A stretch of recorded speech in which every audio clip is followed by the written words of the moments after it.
Did you know your unique, innovative idea can bring you and your family to Canada? Hello, everyone. Today I'll be talking about a popular investment based program, its basic requirements, challenges, advantages, and also some of the reasons for refusal.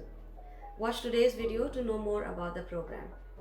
This is general information, not case specific. It's only to help you understand what this program is all about.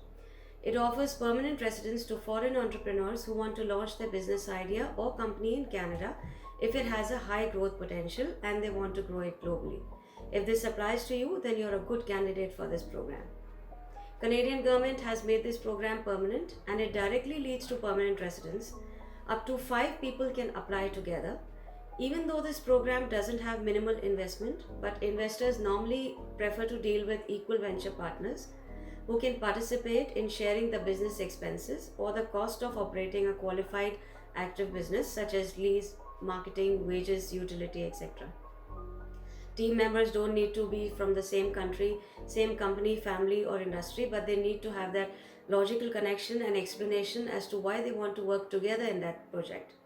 It takes 12 to 16 months on an average, but you can arrive in Canada in about 3 to 4 months and start building your business while your permanent residence application is in progress.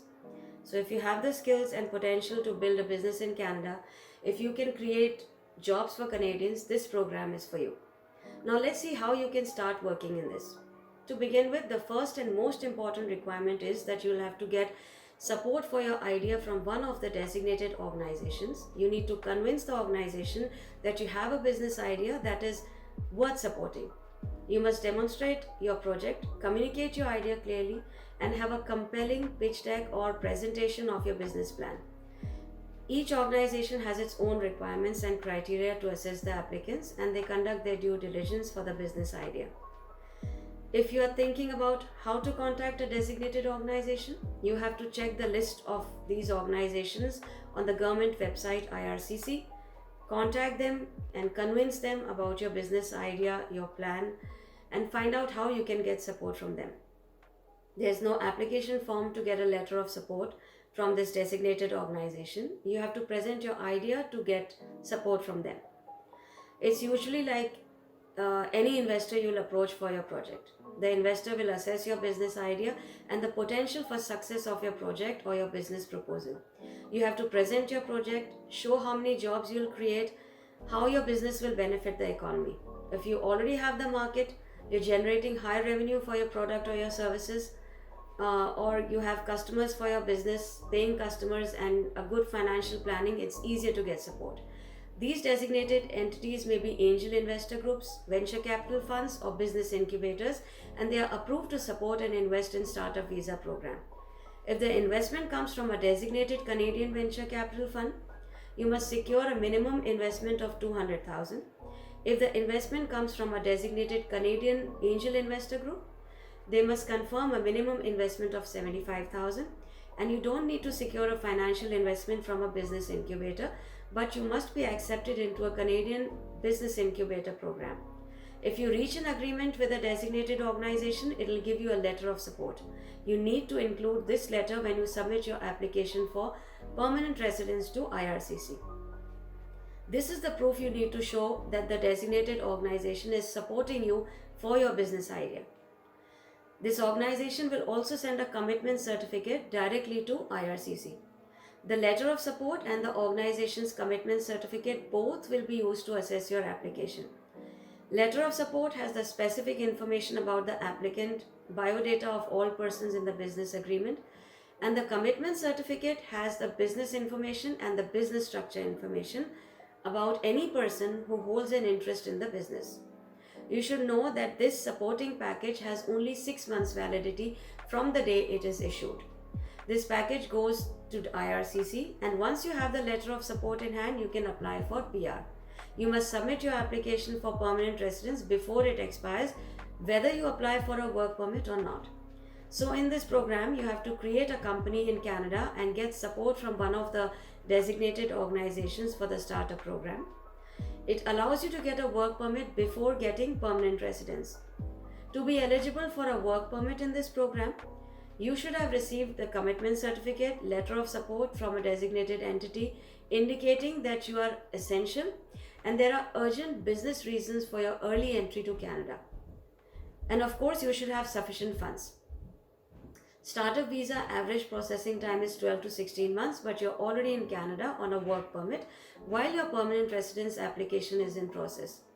So you can participate in management and business functions. It's also important to note that after receiving the work permit, the immigration officers will still scrutinize the business and its viability.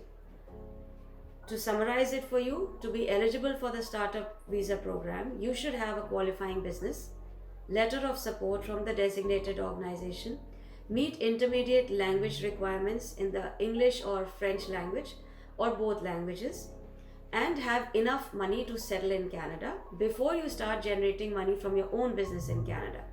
You cannot borrow this money, and the amount of money depends on the size of your family. As you'll be working in your own business and may need money for settling down for education, house, rent, etc., because you are not getting salaries and your work permit is employer specific and no one else is paying you but your own business. And if there is more than one essential team member and if he applies for the work permit, then he must also have the minimum funds required. Essential person is the one without which your project will fail. If that person is inadmissible for any reason, then the whole project will fail. You must also meet the admissibility requirements to enter Canada, and it's very important that when you receive your permanent residence, your business must be incorporated in Canada, active and operational with recruitment efforts and lease liability, etc. within Canada. Language requirements include a language test, and you must meet the Canadian language benchmark CLB 5 in speaking, reading, listening, and writing, which is already a low requirement. It's also interesting to note that in other immigration programs, if someone has only a high school diploma and does not have a good command of language skills or score, and even their age might affect the CRS score, it becomes difficult to get permanent residence.